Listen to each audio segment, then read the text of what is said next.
नमस्ते छात्रों, 7वीं कक्षा का चौथा पाठ मैं श्रीमती ठाकुर मैडम इसका पहला भाग मतलब 7वीं कक्षा का चौथा पाठ जो था देहात और शहर उसका पहला भाग हमने देखा।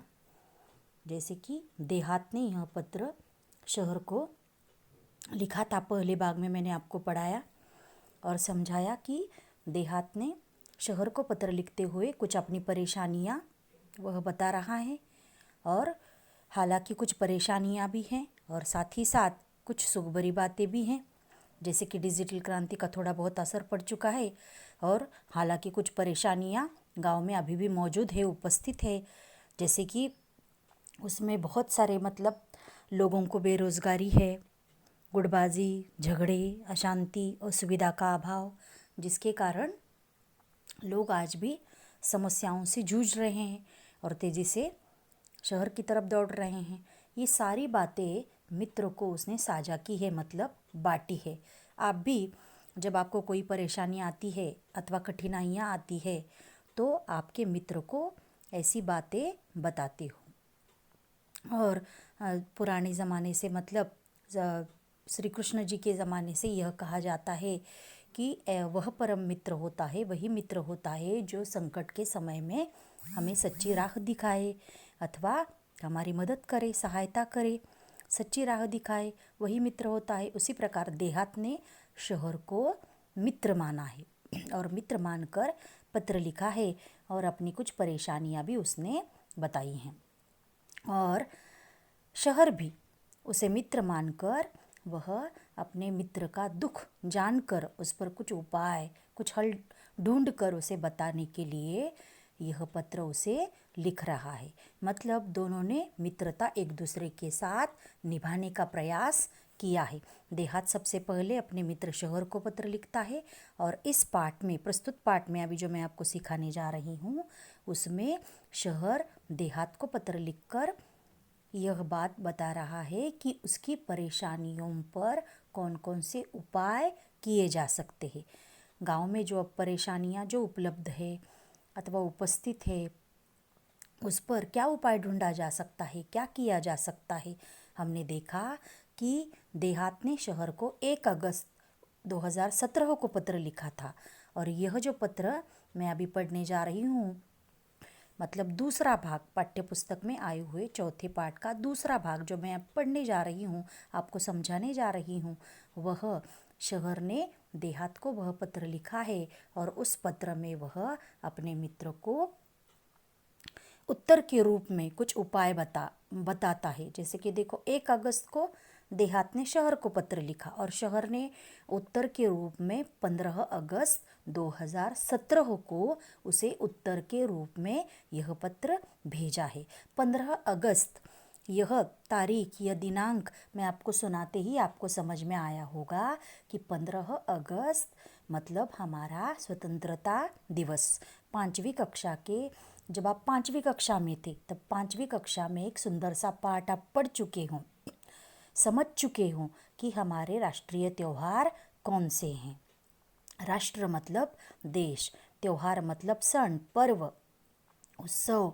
तो हमारे ये जो राष्ट्रीय त्यौहार कौन से हैं 5वीं कक्षा में आप सबको मालूम है कि हमारे राष्ट्रीय त्योहारों में से स्वतंत्रता दिवस जो कि 15 अगस्त को मनाया जाता है और गणतंत्र दिवस मतलब प्रजासत्ताक दिन मतलब 26 जनवरी को मनाया जाता है। बच्चों, इसके बारे में भी आप सबको जानकारी होनी चाहिए कि हमारा भारत देश 15 अगस्त 1947 को स्वतंत्र हुआ और 26 जनवरी 1950 को हमारी जो घटना है, जो हमारे डॉक्टर बाबा साहेब अम्बेडकर जी है, हम सब के लिए आदरणीय, तो वह उन्होंने क्या किया है, यह घटना जो लिखी है तो उसे अमल में लाने का काम 26 जनवरी 1950 को किया गया।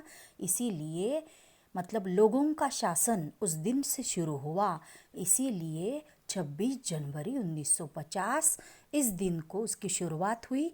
इसीलिए उसे गणतंत्र मतलब प्रजासत्ताक दिन के रूप में उसे मनाया जाता है। और 15 अगस्त जबकि ये पत्र लिखा गया है मतलब 15 अगस्त 2017 को लिखा गया है, लेकिन 15 अगस्त 1947 साल ध्यान में रखो।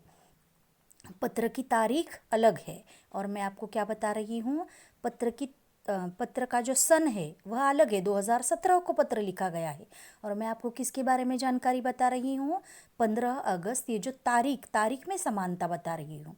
15 अगस्त 1947 को हमारे भारत देश को आज़ादी स्वतंत्रता मिली। लेकिन आप बहुत सारी बातें यहाँ आपको बताने लायक है कि स्वतंत्रता का इतिहास तो मैं आपको यहाँ समय के अभाव से पूरी तरह से नहीं बता सकती बच्चों, लेकिन आप सबको यह बात ध्यान में रखनी होगी यहाँ कि 15 अगस्त मतलब हमारा स्वतंत्रता दिवस। इस अवसर पर, इस राष्ट्रीय त्योहार पर, जिस तरह आपके घर में जब त्योहार होते हैं तो कितनी खुशी प्रसन्नता होती है, उसी प्रकार आप सबको भी 15 अगस्त के दिन सुबह जल्दी तैयार होकर आपको हमारा जो राष्ट्रध्वज है उसे सलामी देने के लिए बच्चों जाना ही जाना चाहिए। ये हमारा एक जन्मभूमि, मातृभूमि के प्रति जो हमारा कर्तव्य है, फर्ज है, उसे निभाने के लिए हम सबको जाना ही होता है, मतलब जाना ही चाहिए। मैं तो ऐसा कहूँगी कि जाना ही चाहिए, क्योंकि जिस तरह आपके घर में त्यौहार होते तो आप कितने खुश होते हो। और ये तो हमारा राष्ट्रीय त्यौहार है और राष्ट्रीय त्यौहार के बारे में मैं आपको समय के अभाव से 2-4 वाक्य ही बता पाऊँगी, ज़्यादा नहीं, क्योंकि आगे का विश्लेषण मुझे आपको बताना है। लेकिन स्वतंत्रता दिवस के बारे में मैं आपको बताऊँगी कि आप सबको ये भी जानकारी है, अभी 6ठी कक्षा में अथवा 5वीं कक्षा में जब ये त्यौहार के बारे में मैंने बच्चों को 5वीं कक्षा की जानकारी दी थी तो उस समय मैंने उन्हें ये भी बताया था, लेकिन विश्लेषित रूप में मैंने उन्हें ये बताया था। अभी आपको 2-4 वाक्यों में ही आपको बताती हूँ कि स्वतंत्रता दिवस मतलब हमारा भारत देश अंग्रेज़ों के शिकंजों से हमारे भारत देश को आज़ादी मिली, अंग्रेज़ों के कब्ज़े से। कैसे? तो मुट्ठी भर अंग्रेज़ों ने हमारे भारत देश पर थोड़ा थोड़ा करके कब्ज़ा कर लिया था, कब्ज़े में ले लिया था और यहाँ के लोगों को गुलाम बनाकर उन पर अत्याचार किए, जुल्म ढाए, उन्हें गुलाम बना लिया। और 1 नहीं, 2 नहीं, 3 नहीं, 4 नहीं, बल्कि बच्चों 150 सालों तक हमारे भारत देश को उन्होंने गुलाम बना के रखा। और इस तरह अत्याचार करते हुए भारतीय लोगों पर जुल्म ढाते हुए, अत्याचार करते हुए, गुलाम बनाते हुए लोगों पर 150 वर्षों तक उन्होंने राज्य किया। और इन 150 वर्षों में इस स्वतंत्रता के संग्राम में लोगों ने अपने आप को फिर इकट्ठा होकर, एकता में बड़ी ताकत होती है और शक्ति होती है, और इस प्रकार बहुत सारे लोग जो इकट्ठा होकर, मतलब महात्मा गांधी जैसे मवाल गटवादी लोग थे, महात्मा गांधी जैसे मवाल लोग, और लोकमान्य तिलक जैसे, लाला लाजपत राय जैसे गुट में शामिल होने वाले बहुत सारे लोगों ने वहाँ मतलब हमारे देश को आज़ादी दिलाने के लिए इन बहुत सारे लोगों ने भरसक कोशिश की, प्रयत्न किए और अपने प्राणों की परवाह न करते हुए अपने आप को इस स्वतंत्रता के इतिहास में उन्होंने झोंक दिया। बच्चा हो, बूढ़ा हो, जवान हो, आप सबको मालूम होगा, आपसे उम्र में 1 साल छोटा 12 वर्ष का शिरीष कुमार जो वंदे मातरम कहता हुआ ध्वज लेकर मतलब देश के लिए अपने मित्रों के साथ शहीद हो गया। और इस प्रकार के और बहुत सारे उदाहरण हैं जिन्होंने अपने देश के लिए, मतलब बच्चे हो, बूढ़े हो, जवान हो, 80 वर्ष के कुंवर सिंह ने भी बहुत अच्छा पराक्रम दिखाया। स्त्रियां, महिलाएं, अनेक नेता, जैसे कि मैंने अभी आपको नाम बताएं, महात्मा गांधी जी, लोकमान्य तिलक, लाला लाजपत राय, साथ ही साथ सरोजिनी नायडू, चित्तरंजन दास, पंडित जवाहरलाल नेहरू, उनके पिता मोतीलाल नेहरू।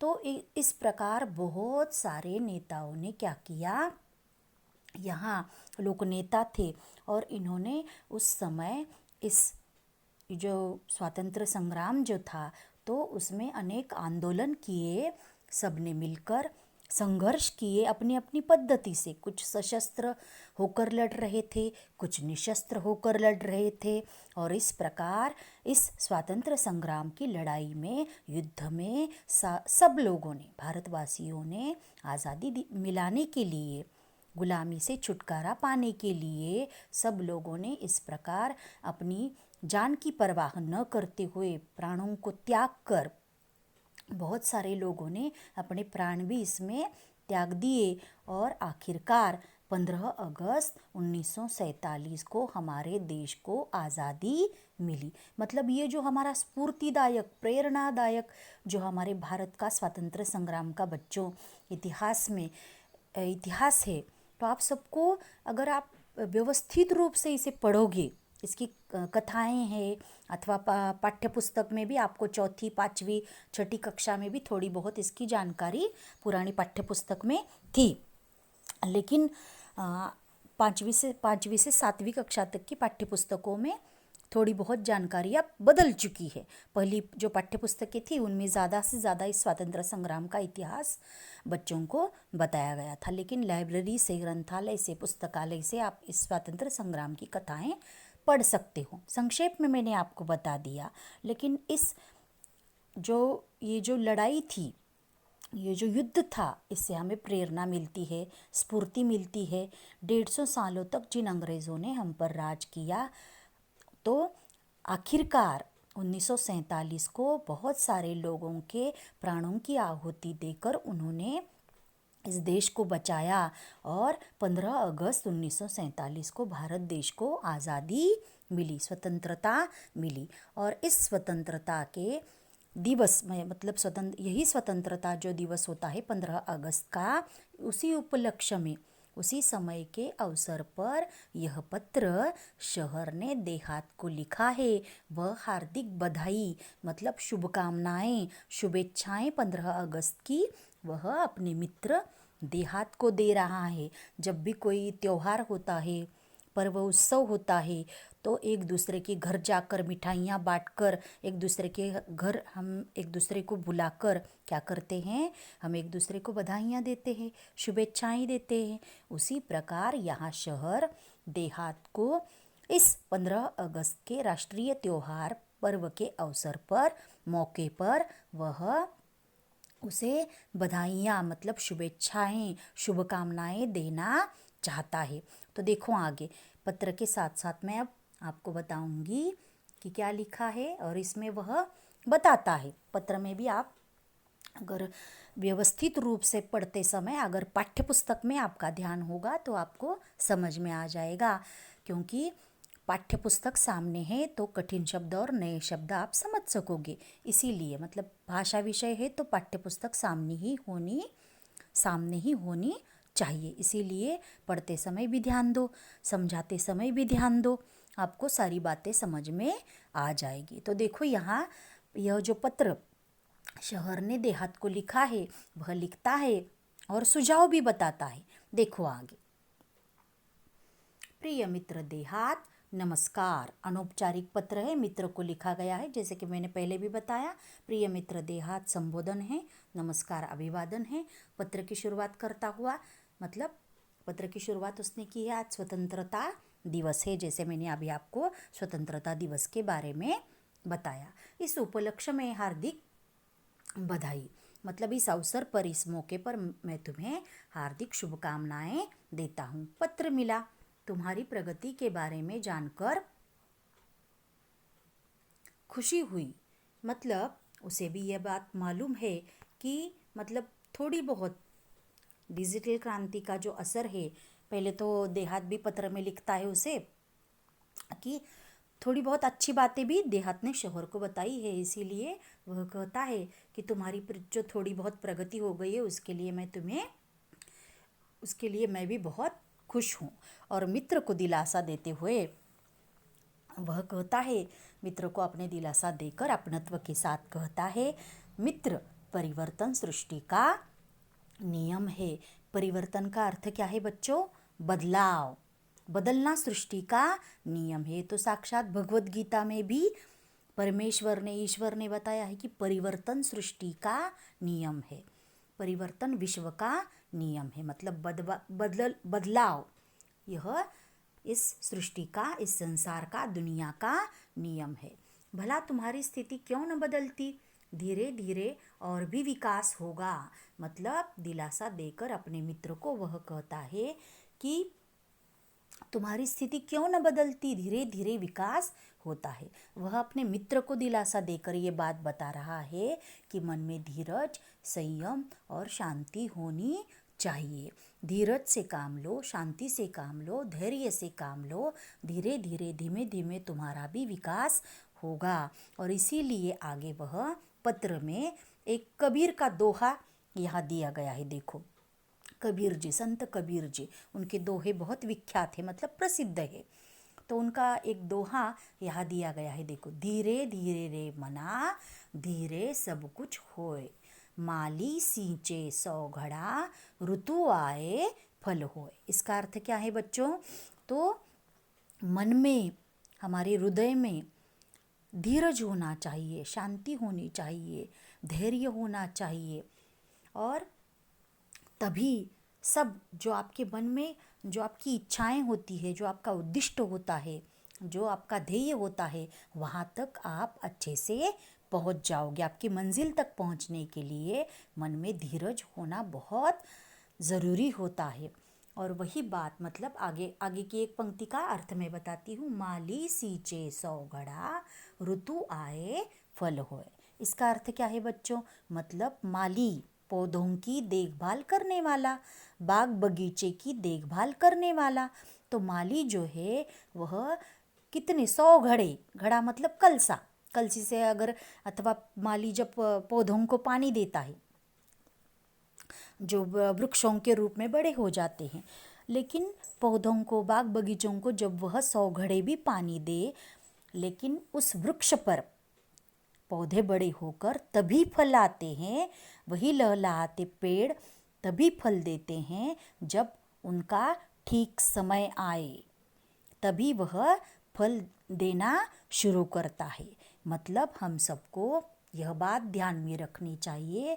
और वही बात उन्होंने, कबीर जी ने भी, संत कबीर जी ने भी बताई है कि मन में धीरज रखना चाहिए, संयम होना चाहिए, शांति होनी चाहिए, और तभी आपको आपका इच्छित ध्येय प्राप्त होगा। समय आने पर, उचित समय आने पर, ठीक समय आने पर, जिस प्रकार बहुत सारे 100 घड़े पानी भी वृक्षों को दिए जाए, फिर भी वह मौसम ही, ऋतु के अनुसार ही वह फलित होता है, फल देता है। उसी प्रकार समय आने पर, वक्त आने पर धीरे धीरे यहाँ विकास गति तुम्हारी होगी। इस प्रकार शहर देहात को बता रहा है। देखो आगे मैं पढ़ रही हूँ।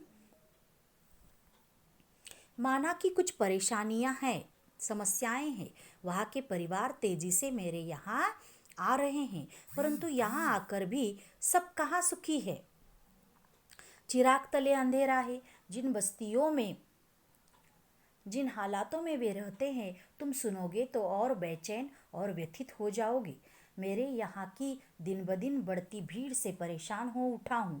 जिस चमक दमक की बात तुम कर रहे हो, वह सबको कहाँ उपलब्ध है। तुम्हारे यहाँ से जो यहाँ आते हैं, कई बार बाद में पछताते भी हैं।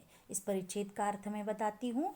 मतलब शहर देहात को कहता है कि यहाँ बहुत सारी, यहाँ भी शहर, तुम्हें चमक दमक, तो ऊपरी चमक दमक तुम देख रहे हो, लेकिन यहाँ भी बहुत सारी परेशानियाँ है। तुमने कहा कि तेज़ी से परिवार, मतलब तुम्हें अकेला छोड़कर यहाँ परिवार अपनी असुविधा के कारण अथवा बेरोजगारी के कारण मेरी तरफ, मतलब शहर की तरफ दौड़कर आ रहे हैं। लेकिन मित्र वह कहता है कि यहाँ आकर वे पछतावे में, पश्चाताप में पड़ चुके हैं। किस तरह? क्योंकि वे यहाँ आकर भी खुश नहीं हैं। जिन बस्तियों में, जिन हालातों में वे रह रहे हैं, तो और मतलब उनकी व्यथा, उनका दुख, उनकी हैरानी, बेचैन मतलब हैरान होना, उनकी बेचैनी, उनका वो जो हैरान हो गए हैं, अथवा उनका व्यथित होना मतलब दुखी होना, उनका दुख अगर तुम सुनोगे तो तुम भी बहुत दुखी हो जाओगे, व्यथित हो जाओगे। क्योंकि शहर में ज़्यादा जगह होती ही नहीं। लोग भीड़ भाड़ के कारण, भीड़ भाड़ मतलब ज़्यादा लोगों का समूह यहाँ होता है। शहर की जनसंख्या भी बहुत ज़्यादा होती है, इसीलिए यहाँ किस तरह से किन हालातों में वे लोग रहते हैं, ऊपरी चमक दमक पर आप तुम जा लोग और तुम भी आकर्षित हो रहे हो, लेकिन ऊपरी चमक दमक सबके नसीब में यहाँ आकर नहीं होती। वे अलग हालातों में भी यहाँ परेशानियों में अपने दिन निकालते हैं, और दिन ब दिन इसी प्रकार बढ़ती भीड़ मतलब बढ़ती हुई लोक संख्या अथवा लोगों की भीड़ ज़्यादा बढ़ रही है, और जिसके कारण लोग इतने परेशान हो गए हैं कि वे किस हालात में रहते हैं मैं तुम्हें बता नहीं सकता। और ये चमक दमक सबके नसीब में नहीं है, सबको उपलब्ध नहीं है। तो कई बार वे यहाँ आकर मतलब देहात से शहर आ चुके लोग बहुत पछतावे में हैं, पश्चाताप में हैं कि क्यों उन्होंने गांव छोड़ा। मैं चाहता हूँ कि तुम सब अपने लोगों को समय रहते अपना महत्व समझाओ। छोटा परिवार सुखी परिवार की बात उनकी समझ में आ जानी चाहिए, बात अब उनकी समझ में आ जानी चाहिए। तुम उन्हें बुराइयों से दूर रखकर विभिन्न व्यावसायिक कौशलों, कंप्यूटर संबंधी जानकारी विकसित करने की, यहाँ कंप्यूटर मतलब संगणक तरफ उन्हें ध्यान देने के लिए उन्हें बुराइयों से दूर रखकर विभिन्न व्यावसायिक कौशल मतलब कलाबाजी अथवा जो कौशल होते हैं वही कंप्यूटर संबंधी जानकारी विकसित करने की तरफ ध्यान दो। खेल तो ग्रामीण जीवन की आत्मा है। दौड़ना, तैरना, पेड़ों पर चढ़ना उतरना तो वहाँ के बच्चों की रग रग में रचा बसा है, मतलब रचा बसा है।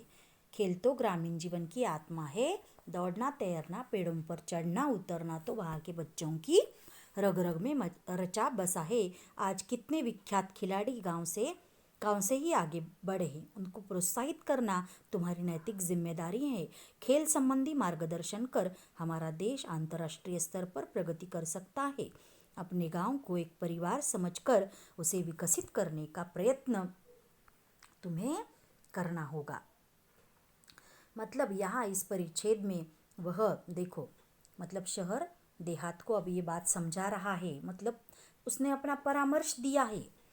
बहुत महत्वपूर्ण वाक्य है, जो आपको दीर्घोत्तरी प्रश्न होते हैं उनके लिए ये सवाल होता है बच्चों, इसीलिए ध्यानपूर्वक सुनो। मतलब शहर ने देहात को कौन सा परामर्श दिया है, कौन सी सलाह दी है कि तुम्हें किस तरह से लोगों को अपनी तरफ मेरी तरफ तो वे आकर्षित हो ही गए हैं, लेकिन तुम्हें तुम्हारा परिवार अगर फिर जोड़ना है, टूटने नहीं देना है, फिर खुशहाली, संपन्नता, हरियाली गांव में लाना चाहते हो, तो तुम्हें मेरी ये सलाह, मेरा ये परामर्श, सुझाव तुम्हें मानना ही होगा। तो वह चाहता है कि लोगों को समय रहते उसका महत्व समझे। जैसे कि देखो, छोटा परिवार सुखी परिवार, इसके बारे में मैं आपको एक उदाहरण बताती हूँ। छोटा परिवार सुखी परिवार मतलब समझो कि एक परिवार में माता पिता और 2 बच्चे हैं उनके, और एक दूसरा परिवार लेते हैं। दूसरे परिवार में माता पिता और उनके 4 बच्चे हैं। और अब यही उदाहरण बताती हूँ। 2 परिवार अलग अलग परिवार हैं। एक परिवार में पिताजी, माताजी और 2 बच्चे हैं। दूसरे परिवार में माताजी, पिताजी और 4 बच्चे हैं। अब एक अमरूद लाया गया, एक उदाहरण के तौर पर बता रही हूँ। एक अमरूद लाया गया और उसकी 4 फांकें अगर की गई, तो पहले परिवार में, जिस परिवार में 2 बच्चे हैं, तो उन्हें वह उस अमरूद की कितनी फांकें मिलेगी? एक अमरूद की 4 फांकें की गई है, तो समानता से विभाजन किया गया, तो एक बच्चे को, मतलब 2 बच्चे हैं तो 2-2 फांकें उन्हें मिलेंगी। और दूसरा जो परिवार है 4 बच्चों वाला, तो उस परिवार में वही उदाहरण, अमरूद की 4 फांकें की गई, तो वहाँ अमरूद की एक ही फांक एक बच्चों को वहाँ नसीब में होगी। कहने का मतलब यह है कि छोटा परिवार ही सुखी परिवार होता है। जीवनावश्यक सारी सुविधाएं ऐसे परिवार को मिलती है। मूलभूत सुविधाएं अच्छे से मिलती है, रहन सहन, बच्चों की जो शिक्षा होती है वह अच्छे से छोटे से परिवार में हो जाती है। और बड़ा परिवार जो होता है वह उन्हें ये सारी सुविधाएं अथवा मूलभूत सुविधाएं जो होती है वह उन्हें अच्छे से नहीं मिल पाती, और समानता से भी विभाजन उसका हो नहीं सकता। क्योंकि मैंने अभी आपको उदाहरण बताया, 4 फांके हैं उसकी, तो एक एक ही मिलेगी। लेकिन यहाँ बच्चे अच्छी तरह से 2-2 फाके छोटे परिवार में से खा सकते हैं। यही उदाहरण बच्चों देश को भी लागू होता है, यही उदाहरण देश को भी लागू होता है। क्योंकि आप सबने देखा होगा कि जो देश लोक संख्या मतलब जनसंख्या आबादी की दृष्टि से छोटा होता है, आबादी की दृष्टि से जो देश छोटा होता है, जनसंख्या की दृष्टि से छोटा होता है, वह देश प्रगति, उन्नति, विकास के मार्ग पर बहुत आगे जा पाता है। कनाडा जैसा देश, कनाडा मतलब कनाडा जैसा देश, पाठ्यपुस्तक में अब जो आपसे भी पहले 10 साल पहले जो बच्चे थे, 10-12 साल अथवा उससे भी पहले शायद, जो पाठ्यपुस्तक थी उनमें एक सुंदर सा पाठ था जिसमें दादी माँ बच्चों को कनाडा के बारे में समझाती है। तो उस पाठ में भी वही बात बताई गई थी, पुराना पाठ्यक्रम है लेकिन वही बात समझाई गई थी। कनाडा जैसा देश, वहाँ तो इतनी ठंड पड़ती है कि ठंडी के कारण वहाँ खेती फसल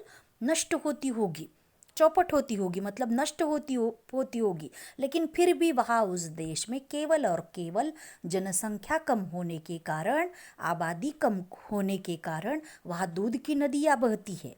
हमें यहाँ शब्दशः अर्थ नहीं लेना, मतलब वहाँ सारे लोग वहाँ अच्छे से, मतलब सारी चीज़ें, जीवनावश्यक चीज़ें जो है, जीवन सत्वयुक्त जो मूलभूत चीज़ें होती है, जीवन सत्वयुक्त जो आहार होता है, संतुलित जो आहार होता है वह बच्चों को अच्छे से मिलता है। दूध से बनी चीज़ें वो जीवन सत्वयुक्त आहार में आती है, वो सारे वहाँ चीज़ें कनाडा जैसे देश में, छोटा सा देश लेकिन सारी जीवनावश्यक सुविधाएं वहाँ लोगों को प्राप्त है। और समानता से विभाजन मतलब वहाँ के रहने वाले लोगों को रोटी, कपड़ा, मकान, ये जो मूलभूत सुविधाएं, जीवनावश्यक सुविधाएं जो होती है वह अच्छे से मिल पाती है। प्रत्येक कुटुंब का व्यक्ति अपने उसका पालन पोषण जो है वह अच्छे तरीके से वह कर सकता है। इस प्रकार मतलब कोई भी वहाँ बेकारी, बेरोजगारी, इस तरह के वहाँ समस्याएं, कठिनाइयाँ हमारे देश जैसी नहीं है बच्चों। इसीलिए मैंने कनाडा का उदाहरण दिया। और वहाँ क्षेत्रफल की दृष्टि से वो बहुत बड़ा है लेकिन संख्या कम है। कनाडा जैसे देशों में संख्या कम है, जिसके कारण मिल बांट कर पूरे देश का पर्याय में वहाँ रहने वाले लोगों का विकास हुआ है। कोई बेकारी, बेरोजगारी देखने को नहीं मिलती और विकसित देशों में वह देश पाया जाता है। लेकिन हमारे भारत देश में संस्कारित हमारा देश है। मैं उसके बारे में यह बात बता सकती हूँ कि हमारा देश संस्कारित देश है। हमारे देश जैसी जलेबियाँ कहीं और नहीं मिल सकती। लेकिन बच्चों, मैं आपको महत्वपूर्ण बात यह बता रही हूँ कि जनसंख्या मतलब बढ़ती हुई आबादी, जिसके कारण भारत देश में आज भी उस संख्या के अनुपात से वस्तुओं का विभाजन समानता से नहीं हो पाता। मेरे कहने का मतलब यह है कि देखो, क्लास में अगर आपकी कक्षा में गुट बनाया गया और 5 विद्यार्थी हैं और 5 विद्यार्थियों को यहाँ 3 पेन बांटने हैं। कैसे बांटोगे? एक विद्यार्थी को एक ही पेन यहाँ मिलेगा। अब 2 पेन लाने के लिए मतलब कारखाने भी ज़्यादा बढ़ाने के लिए हम सबको हमारी जो आर्थिक परिस्थितियाँ हैं उन्हें भी बढ़ाना होगा। मेरे कहने का मतलब यह है कि कारखाने, उनमें बनाई जाने वाली जो वस्तुएं हैं उसके अनुपात से यहाँ जनसंख्या के तौर पर उसके अनुपात से वस्तुओं का विभाजन हो नहीं पाता। क्योंकि हमारी जो संख्या है हो नहीं पाता, मतलब हमारी जो लोक संख्या है अथवा हमारी जो आबादी है वो कैसे बढ़ती है? 2 दूना 4, 4 दूना 8, 8 दूना 16, इस तुलना से वह बढ़ती जा रही है। और वस्तुओं का उत्पादन 1, 2, 3, 4 कारखानों से निकला हुआ जो वस्तुओं का उत्पादन है वह कैसे बढ़ रहा है? 1, 2, 3, 4। और यहाँ संख्या कैसे बढ़ रही है? 2 दूना 4, 4 दूना 8। कहने का मतलब यह है कि इस प्रकार जनसंख्या के अनुपात से व्यक्तियों को काम का विभाजन समानता से हो नहीं पाता, इसीलिए गरीबी अमीरी जैसी यहाँ विषमताओं की दरिया बढ़ती जा रही है और बेकारी बेरोजगारी जैसी बड़ी बड़ी समस्याओं का सामना हमारे भारत देश को करना पड़ रहा है। इसीलिए यहाँ मित्र को मतलब शहर देहात को कहता है कि छोटा परिवार, सुखी परिवार, संपन्न परिवार यह उन्हें मालूम होना चाहिए। समय रहते मतलब तुम्हें जब वक्त मिलेगा तब तुम्हें ये बात उन्हें ज़रूर बात बतानी ही होगी। चिराग तले अंधेरा है मतलब जब आपकी माताजी संध्या के समय भगवान के सामने दिया लगाती है तो दिया आपने देखा होगा। चिराग दिया जो ऊपर प्रकाश होता है उस ज्योत का, उस दिए का, लेकिन उसके नीचे क्या होता है? अंधेरा होता है।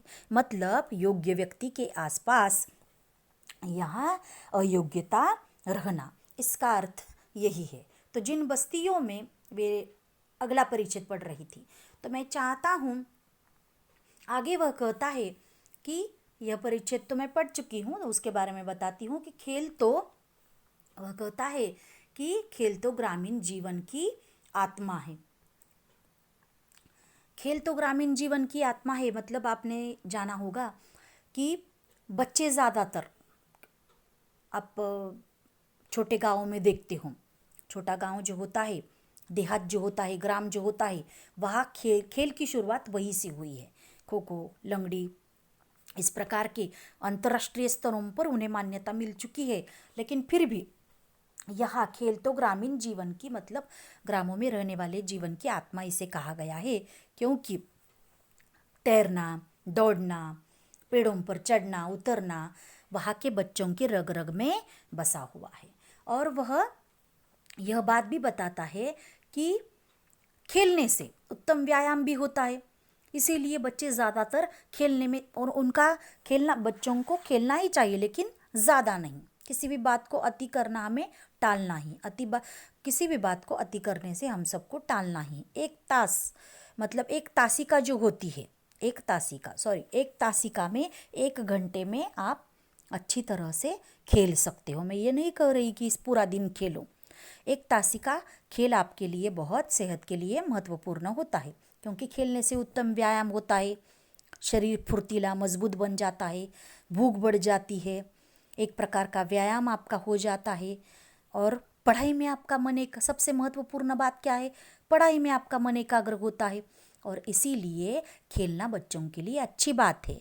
और ग्रामों में रहने वाले बच्चे तो ज़्यादातर पेड़ पर बहुत सरलता से, बहुत आसानी के साथ पेड़ पर चढ़ना उतरना ये करते हैं, दौड़ लगाते हैं, अथवा तैराकी मतलब पानी में तैरना, जैसे कि नदियों में कूदकर वहाँ तैरने का मतलब वो भी व्यायाम भी कर लेते हैं, खेल लेते हैं। छंद उनका जो होता है, उनकी पसंद होती है, गर्मी के दिनों में बच्चे उसे भी पूरा करते हैं, दौड़ना तैरना।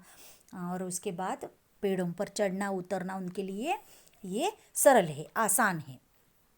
इसीलिए वे बच्चे आगे जाकर एक प्रसिद्ध खिलाड़ी, विख्यात मतलब प्रसिद्ध खिलाड़ी बन जाते हैं। हमने देखा कि गाँव में जो बच्चे खेल में आगे है वही अंतर्राष्ट्रीय स्तर पर वे बहुत विख्यात मतलब प्रसिद्ध नाम पर वे पहुंच चुके हैं। ऐसे खिलाड़ियों की सूची आपको ढूंढकर वह करनी है। मतलब स्वाध्याय के तौर पर जो यहाँ आप सबको मतलब जो खिलाड़ी गाँवों से विकास करते हुए उन्होंने अंतर्राष्ट्रीय स्तर पर वे पहुंच चुके हैं, ऐसे खिलाड़ियों की सूची आपको स्वाध्याय में बनानी है। तो देखो यहाँ आगे वह कहता है कि विख्यात मतलब प्रसिद्ध खिलाड़ी गांव से ही आगे बढ़ चुके हैं और उन्हें प्रोत्साहित करना उसकी मतलब गांव की जिम्मेदारी, मतलब तुम्हारा यही उत्तरदायित्व है कि ऐसे बच्चों को ढूंढकर उन्हें ज़्यादा से ज़्यादा विकसित कराना और उन्हें खेल संबंधी मार्गदर्शन देकर, क्योंकि उन्हें ज़्यादा घर का वातावरण उनका ऐसा ज़्यादा आगे विकास के मार्ग पर आगे ले जाने वाले उनके माता पिता नहीं होते, उनकी परिस्थितियां नहीं होती, अथवा गांव से शहर भेजने के लिए उन्हें उनके पास ज़्यादा पैसे नहीं होते। तो ऐसे लोगों को ज़्यादा से ज़्यादा प्रोत्साहित कर, उनके शिक्षकों को उनके स्कूलों में उनके शिक्षकों को प्रोत्साहित कर, इस प्रकार अंतर्राष्ट्रीय स्तर पर उन्हें मार्गदर्शन कर तुम आगे प्रगति के स्तर पर ले जा सकते हो। अपने गांव को एक परिवार समझकर विकसित करने का प्रयत्न करो। मतलब शहर देहात को कहता है कि तुम्हारा परिवार जो तुम्हें टूट सा लगने लगा है, मतलब टूटने लगा है ऐसा लगता है, तो तुम्हें उन्हें बुराइयों से निकालना होगा। और साथ ही साथ तुम्हें क्या करना होगा, उन्हें विभिन्न प्रकार के कौशल जो होते हैं, मतलब कलाबाजियाँ जो होती है, कलाबाजियाँ अथवा कौशल उनके जो होते हैं विभिन्न व्यावसायिक कौशल में उन्हें आगे ले जाना होगा। जैसे कि लघु उद्योग के लिए, छोटे बड़े व्यवसायों के लिए उनका स्किल जो होता है, कौशल जो होता है, वह आगे ले जाना पड़ेगा। और कंप्यूटर के बारे में, संगणक के बारे में भी तुम्हारे जो जानकारी है वह तुम्हें उन्हें विकसित करने के लिए उनकी तरफ ध्यान देना होगा। तुम्हारी और मेरी समस्या का मूल कारण दिनों दिन बढ़ती हुई आबादी, अशिक्षा और गरीबी है। एक वाक्य में उत्तर लिखो। इसके लिए सवाल होता है कि शहर और देहात, इनकी समस्या का मूल कारण क्या है। तो बच्चों देखो, इस पंक्ति में लिखा गया है कि शहर और देहात की समस्या का, यहाँ अड़चन जो है, समस्या जो है, कठिनाइयाँ जो है, उस समस्या का मूल कारण है अशिक्षा। मतलब अनपढ़ होना, निरक्षर होना, अल्पशिक्षित होना, और साथ ही साथ अशिक्षा के साथ साथ दिनों दिन, मतलब दिन ब दिन बढ़ती हुई आबादी, जनसंख्या और गरीबी के कारण लोग, उनकी परिस्थिति नहीं होती और इसीलिए ज़्यादा से ज़्यादा बच्चों को वे पढ़ाते नहीं, और इसीलिए हमारा देश उन्नति, विकास, प्रगति के मार्ग पर बहुत पीछे है। यह तो मैंने अभी आपको पहले भी तीनों उदाहरण दिए थे कि किस प्रकार गरीबी, दिनों दिन बढ़ती हुई आबादी और अशिक्षा का हम सबको सामना करना पड़ रहा है। मेरे यहाँ लोग रोजगार की तलाश में आना कम कर दे। तुम गांव वालों को सहकारिता का महत्व समझाओ। सहकारिता पर आधारित छोटे छोटे व्यवसाय तुम अपने यहाँ शुरू करवाओ, ताकि कृषि आधारित अनेक लघु उद्योग, फलोत्पादन, औषधि वनस्पतियों की खेती, पशुपालन जैसे अनेक व्यवसाय शुरू किए जा सकते हैं। अरे अरे देहात भाई, कितने भाग्यशाली हो, और तुम भाग्यशाली हो कि तुम प्रदूषण मुक्त वातावरण में रहते हो। खुला खुला परिसर, न धुआं, न वाहनों की चिल्लपों, हरे भरे पेड़, ये सब चीज़ें तुम्हारे पास है। रात में तारों भरा आसमान, तो सवेरे उगते सूरज के दर्शन कितनी सहजता, सरलता से हो जाते हैं। हम तो इमारतों के जंगल में बदल गए हैं। खुला आसमान, बड़ा मैदान हमारे लिए कितने अनमोल एवं दुर्लभ हो गए हैं, ये तुम नहीं समझ सकते। तुम्हारे तहसील और क्षेत्र में, तुम्हारे तहसील मतलब यहाँ, तुम्हारे तहसील और क्षेत्र मतलब गांव का भाग, और क्षेत्र के लोगों को चाहिए कि वे अपने क्षेत्र का सर्वांगीण विकास करने के लिए अपने जनप्रतिनिधियों का सहयोग ले। तुम्हारे यहाँ जो बच्चे विद्यालय में पढ़ रहे हैं, यदि अभी से उन्हें सही दिशा, उचित मार्गदर्शन दिया जाए, तो वह भविष्य में वे ही सबकी व्यथा कम कर सकते हैं। वे ही हमारे आशा स्थान है। मुझे पूरा विश्वास है कि उन पर अवश्य ध्यान दिया जाएगा। तो यहाँ जो अंतिम 2 परिच्छेद है, मैंने अभी तो पढ़े, उसके बारे में मैं आपको बताती हूँ कि अंतिम सुझाव दिया गया है 2 परिच्छेदों में, बड़ा ही महत्वपूर्ण।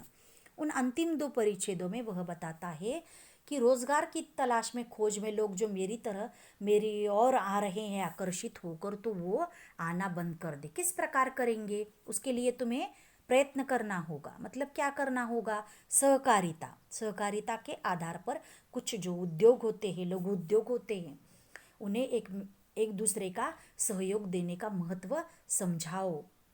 मतलब गुटबाजी, झगड़े, इन्हें कम करने का, उनमें झगड़े जो वाद विवाद है उसे मिटाने का प्रयास करो, उनकी बुराइयों को मिटाने का प्रयास करो, उनमें एक दूसरे के साथ सहकार्य से रहना, उन्हें सहकारिता का महत्व उन्हें बताओ। सहकारिता के आधार पर, सहयोग के आधार पर जो छोटे छोटे व्यवसाय होते हैं, उन्हीं व्यवसायों को किस तरह से आगे बढ़ाया जा सकता है, रोजगार कमाया जा सकता है, वह बात बताओ। तुम अपने यहाँ ये शुरू कर सकते हो। और कृषि मतलब खेती पर आधारित नए नए लघु उद्योग शुरू कर सकते हो। साथ ही साथ मतलब फलोत्पादन, तरह तरह के फलों के बगीचे, उस पर उत्पादन लेना। औषधीय वनस्पतियों की खेती की जा सकती है। अनेक औषधियाँ, अब आयुर्वेदिक जो औषधियाँ होती है, ज़्यादा से ज़्यादा वह शरीर पर असरदार भी होती है। ऐसी औषधीय वनस्पतियों की खेती ग्रामों में, गाँवों में अच्छी तरह से कर सकते हैं। पशुपालन, गाय भैंस जो दूध देती है, इन जानवरों को, प्राणियों को पालना, वह तो देहातों में होता ही है। तो पशुपालन ये उनका जो जोड़ व्यवसाय होता है, उनके रूप में इसका उपयोग तो वे करते ही हैं। थोड़ी बहुत रोजगारी उन्हें इससे मिलती है।